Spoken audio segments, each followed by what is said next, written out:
Hey, what's up guys, and welcome in this new video where I'm gonna show you the best mastering chain for your tech house track. So before starting with the tutorial, for this video we're gonna use the ProMaster from Deep Space, which is one of the construction kits inside of Dimension, which is our new glitchy tech house pack that you can check out from the link in the description below. So let's have a listen to the ProMaster first.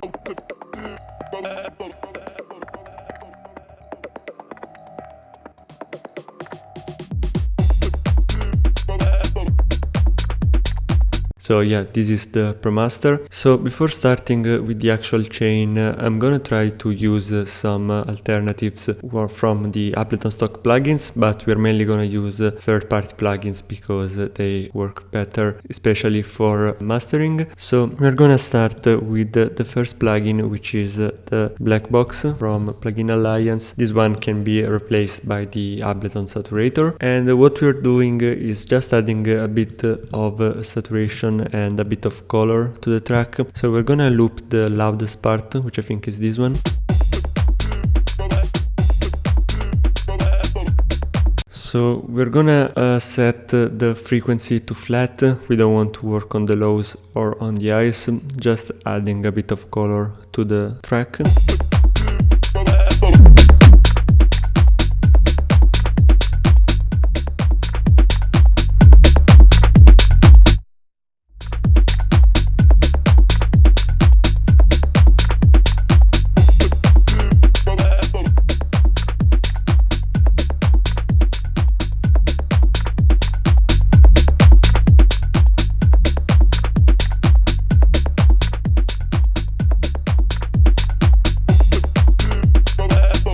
So something like this, really basic. So right now we're gonna also load the Voxengo span just to have a reference of the frequency spectrum, and then moving on we are gonna add the imager from Ozone. For this one there isn't really a replacement inside of Ableton. Inside of the utility you have the stereo width function, but you can do multiband processing here. The only way that you can do that is by creating a group, dividing the chain in 3 sections and adding an EQ3 before, and then just leave the lows here, the mids here, and the highs here. So this is an alternative way to have a multi-band imager inside of Ableton, but you don't have the visual vector scope. So I would recommend using the Ozone because it's much easier. We're gonna split the spectrum in 4 bands. So we're gonna have the lows, mid lows, and tops, and we're gonna listen to each band separately. So for the lows we want to go 100% mono. Then usually I go into the very tops and start processing from the top going down. So let's listen to the very tops. So we can spread the tops a bit more. The important is that we are not going below 0, otherwise we're gonna have some phase issues.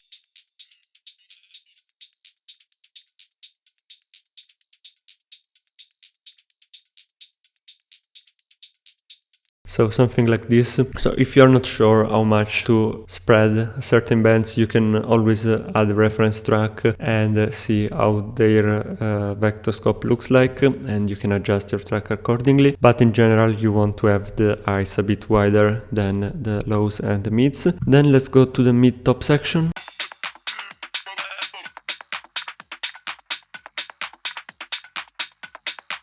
Here we don't want to go too wide because, as you can hear, we have a bit of the kick drum and some of the ear, which we don't want to spread out, and then we have the mid lows. Also here we have a lot of the presence from the kick drum and the bass line, so we don't want to spread it further. So now let's have a listen.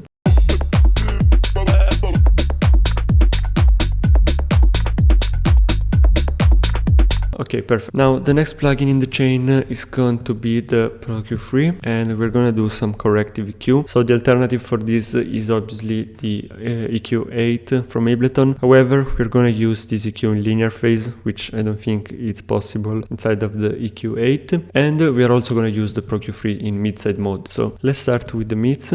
We're gonna cut everything below around 25 to 30 Hz.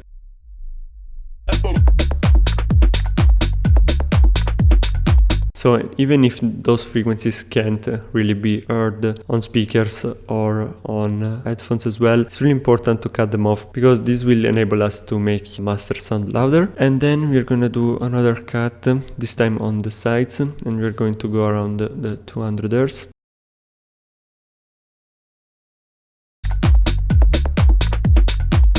So something like this. We're also gonna do an high cut, so we're going with a very steep curve here, and let's do everything above 19K.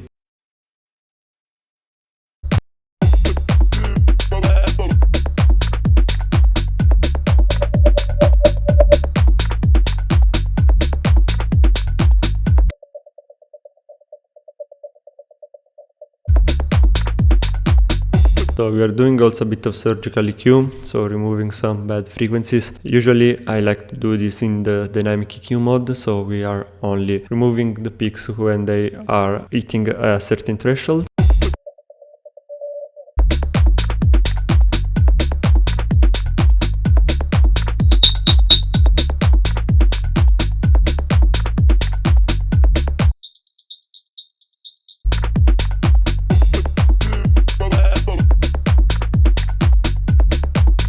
Okay, perfect. So the next step is going to be the compression. So I think that the best compressor for your mastering chain is the SSL Comp from Waves. The obvious alternative inside of Ableton is the glue compressor. As for the settings, here I usually like a slow attack.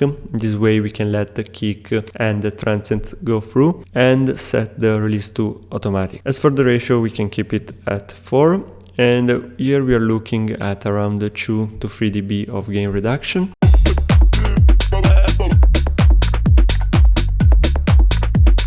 Something like this, and obviously we're gonna add back gain in the makeup.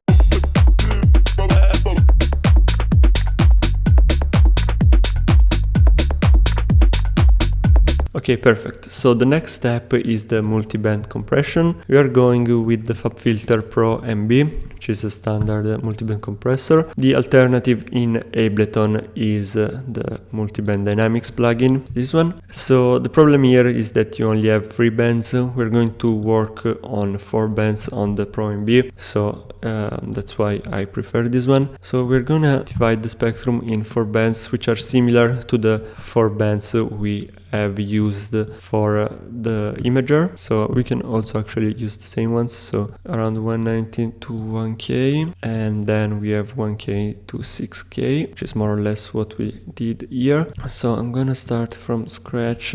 Let's put the threshold to 0. And the thing with multiband compression is that you have to be really careful with what you're doing, because you can really mess up your mix, but if used in the right way, it can do a great difference. So we're gonna start with the lows. So I think that the most important trick to understand with the multiband compression is how to set the attack and release, and the easiest way to do that is to think of the attack and release as of a scale. So we're gonna start with the low frequencies with a low attack and the low release, and then we're gonna gradually make the attack and the release faster as we go up on the frequency spectrum. So we're gonna do something like this to start off. Obviously you can always change it when we're going to process the single band individually. So let's start with the baseline.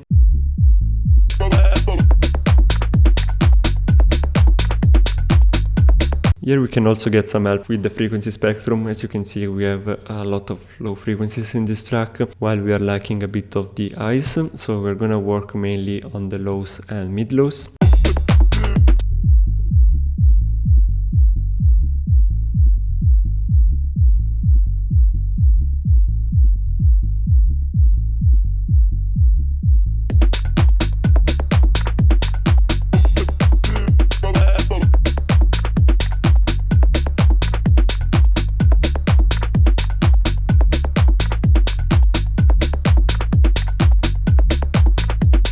We're setting a bit of a faster release in this case for the lows.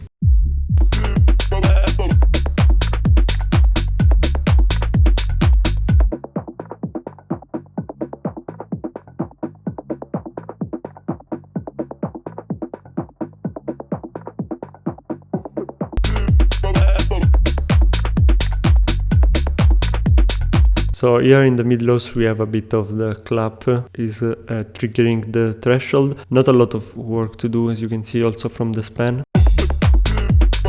This part is pretty much empty. Then let's move to the mid-tops.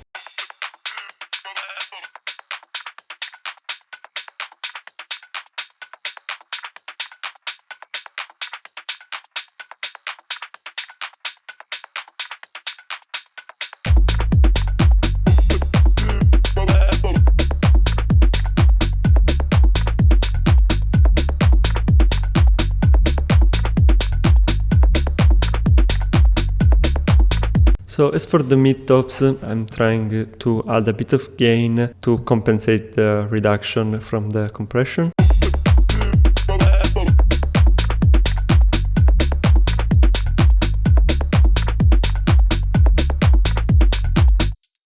We're gonna do the same for the very tops.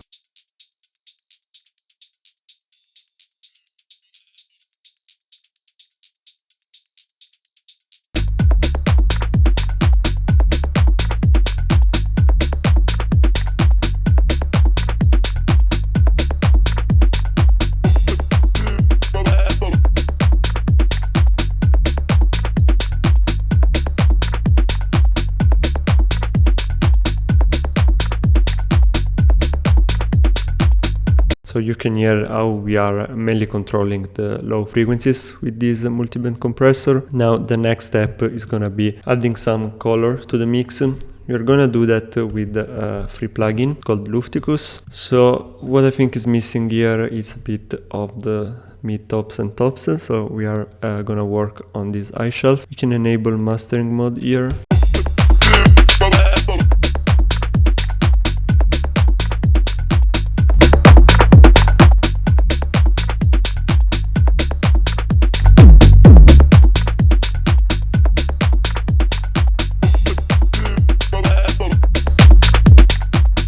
So we're boosting on the 20k because even if this is not really audible, add some clarity and some space to the track.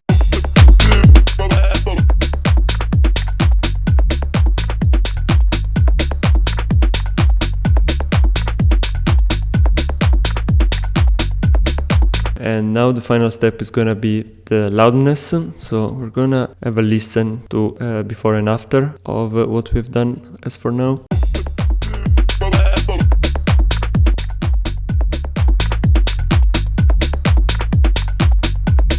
So quite a big difference here. Now the first step for the loudness process is some clipping. So I don't have any plugins inside of Ableton that can do clipping, but you can find some free alternatives online. We're gonna remove the oversampling because we're going to do that with the limiting, and we are basically gonna cut some of the peaks before going into the limiter so that we can achieve higher loudness. So we're gonna increase the gain and at the same time decrease the output gain.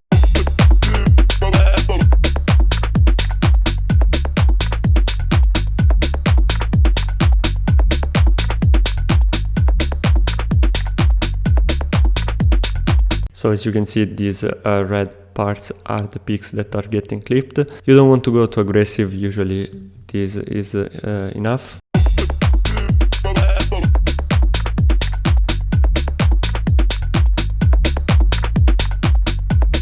And now we can go into the limiting. So obviously for this one we're going to use the Pro L2, but you can use the Ableton standard limiter.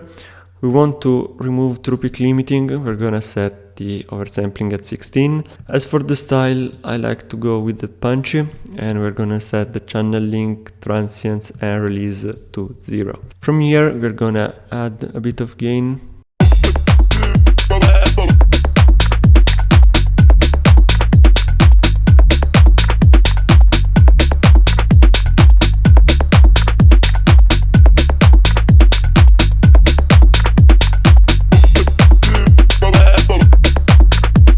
So as a reference, I like to stay below this minus 30 dB mark on the span, which I find is really the sweet spot for tech house tracks. But obviously you can load one of your favorite tracks as a reference and check the loudness on that track, and you can compare it with yours. but as a good rule of thumb, you can check this minus 30 dB marks on the span.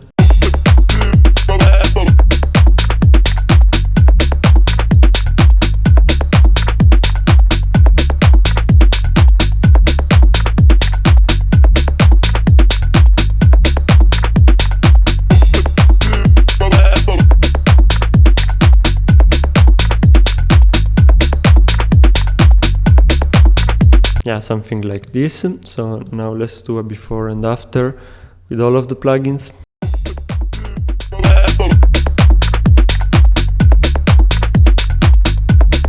Let's hear from the breakdown into the drop.